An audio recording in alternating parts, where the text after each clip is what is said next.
નમસ્તે આપ સર્વે સ્પર્ધક મિત્રોને આજના 77મા પ્રજાસત્તાક દિન નિમિત્તે આપ સર્વને હાર્દિક શુભકામનાઓ।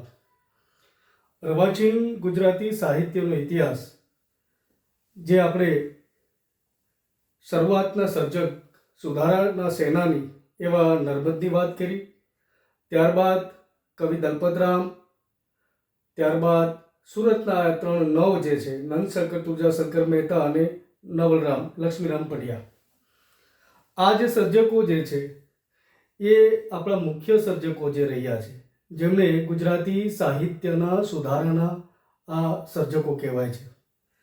દલપતરામથી શરૂ થયેલી આ યાત્રા જે છે અર્વાચીન ગુજરાતી સાહિત્યની, એ યાત્રા આપણે આગળ વધારીએ તો અર્વાચીન ગુજરાતી સાહિત્યના ઇતિહાસના કેટલાક એવા ગૌણ સર્જકો જે છે, કેટલાક એવા ગૌણ કવિઓ જે છે એની પણ આજે વાત કરવાનો ઉપક્રમ છે।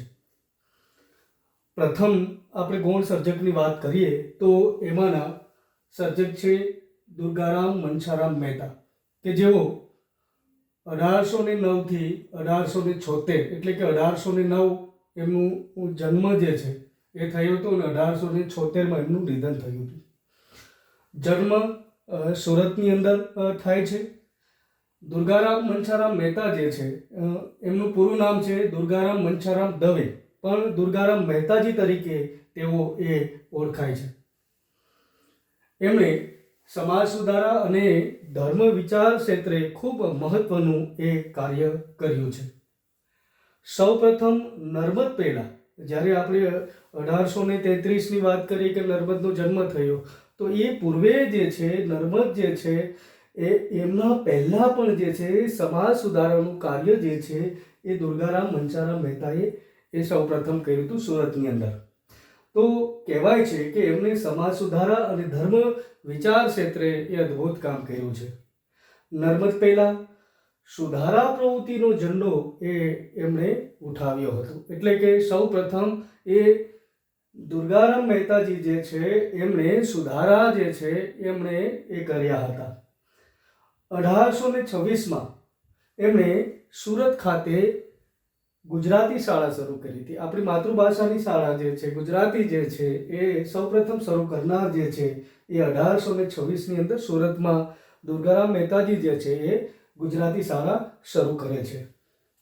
અને આપણી પ્રથમ ગુજરાતી ભાષાની આત્મકથા એટલે કે મારી હકીકત, પણ એ પૂર્વે આપણને રોજનીશી દ્વારા એમણે રોજનીશી લખી છે, તો રોજનીશી દ્વારા આત્મકથાનું એક કાચું સ્વરૂપ જે છે એ આપણને દુર્ગારામ મનસારામ મહેતા જે છે એ આપણે બાંધી આપે છે।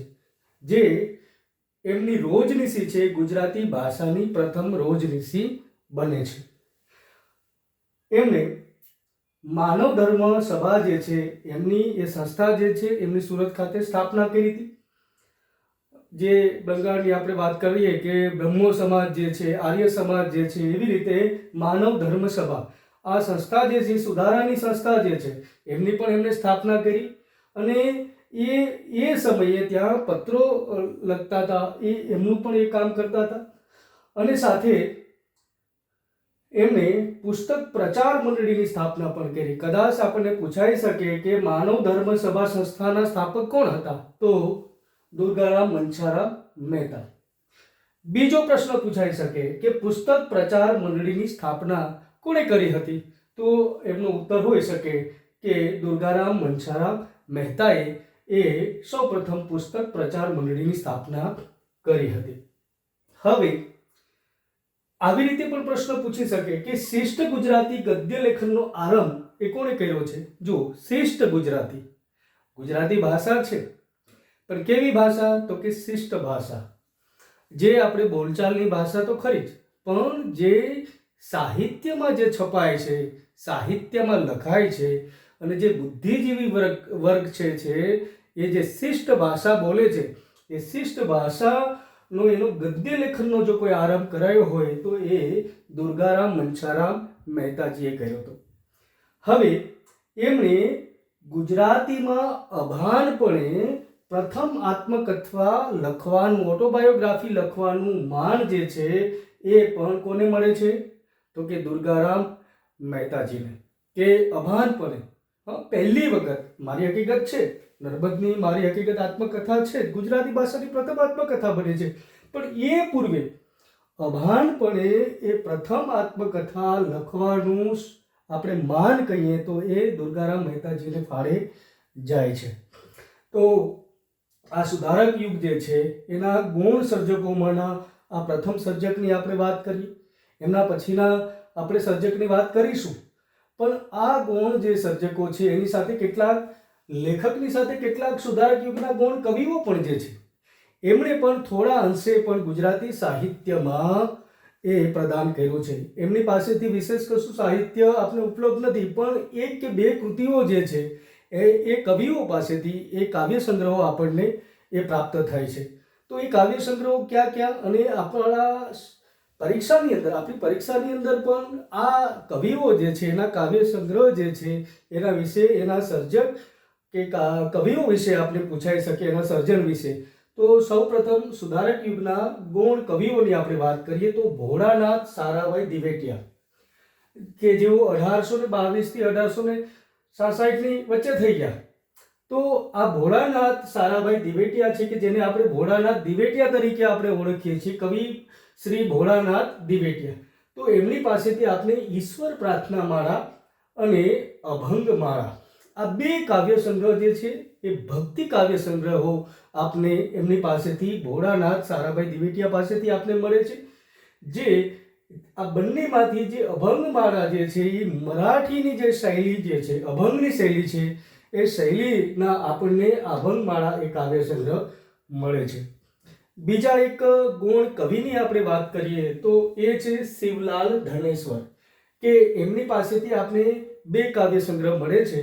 એક છે કચ્છ ભૂપતિ વિવાહવન, બીજું છે પ્રાસ્તાવિક કાવ્ય. આ આપણે મળે છે શિવલાલ ધનેશ્વર પાસેથી. ત્રીજા ગૌણ કવિ છે કેશવ હરિરામ ભટ્ટ, કે એમની પાસેથી આપને કેશવ કૃતિ મળે છે.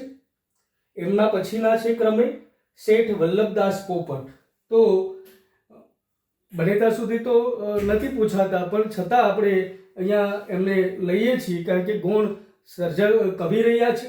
તો એમની પાસેથી સુબોધ ચિંતામણી નામનો કાવ્ય સંગ્રહ આપને મળે છે. કવિ નથુરામ સુંદરજી શુક્લ પાસેથી ત્રિભુવન વિરહ મળે છે. નારાયણ વિશનજી ઠાકુર પાસેથી કાવ્ય કુસુમાકર નામનો કાવ્ય સંગ્રહ આપને મળે છે. મધુ વછરામ પાસેથી સુવાસિકા નામનો કાવ્ય સંગ્રહ આપને મળે છે. ત્યારબાદ જેને ગાંધીજી જે છે એ પોતાના આધ્યાત્મિક ગુરુ તરીકે એ ઓળખાવતા એવા શ્રીમદ રાજચંદ્ર પાસેથી આપને આ ગ્રંથ મળે છે, કાવ્ય ગ્રંથ. એ ગ્રંથનું નામ છે રાજપદ. ખૂબ મોસ્ટ આઈપી આપણે અહીંયા લઈએ તો રાજપદ જે છે એવું પૂછાય કે શ્રીમદ રાજચંદ્રનું એ કાવ્ય સંગ્રહ જે છે એમનું નામ શું? તો એમનું નામ છે રાજપદ. તો આ રાજપદ ઘણી વખત પૂછાયેલું છે. પીર કાયમદીન છે, એમની પાસેથી ભક્તિ સાગર નામનો એ ગ્રંથ મળે છે. ત્યારબાદ શ્રી રંગ અવધૂત શ્રી મહારાજ પાસેથી આપને ગુરુ લીલામૃત કાવ્ય સંગ્રહ પ્રાપ્ત થાય છે. તો આ જે છે એ સુધારક યુગના ગૌણ કવિઓ છે. અને સુધારક યુગના આપણે ગૌણ ગદ્ય લેખકોની વાત કરીએ તો એમાં આપણે સૌ પ્રથમ દુર્ગારામ મંચારામ મહેતા, એમની થોડીક આપણે છણાવટ કરી. ત્યારબાદ આપણે દુર્ગારામ મંચારામ મહેતા પછીથી આપણે રેવરેન્ડ જોસફ વોન સોમરેન ટેલર, કે જેમણે ગુજરાતી ભાષાનું પ્રથમ વ્યાકરણ પુસ્તક જે છે એ આપણે એ પ્રાપ્ત થયું છે એની વાત કરીશું.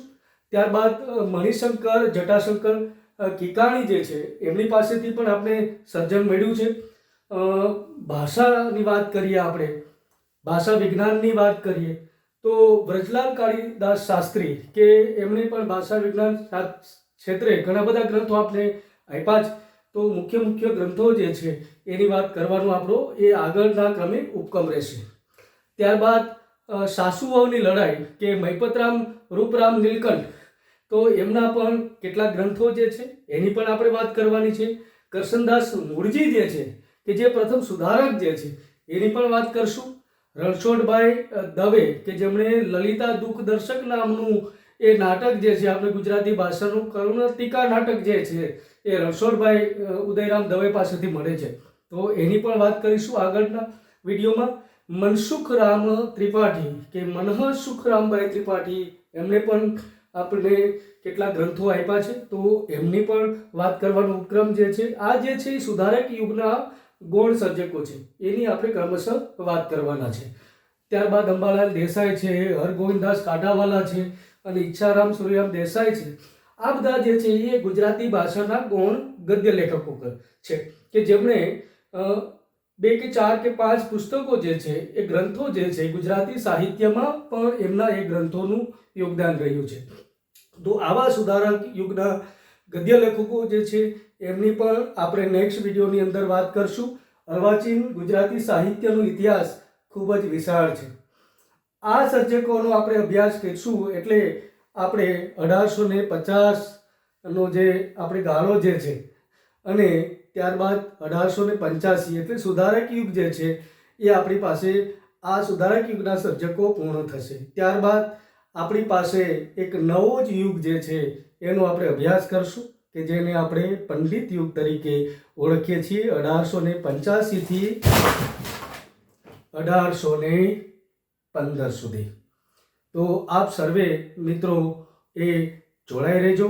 આપ સર્વને મારા ડૉક્ટર દેવજી સોલંકીના નમસ્તે.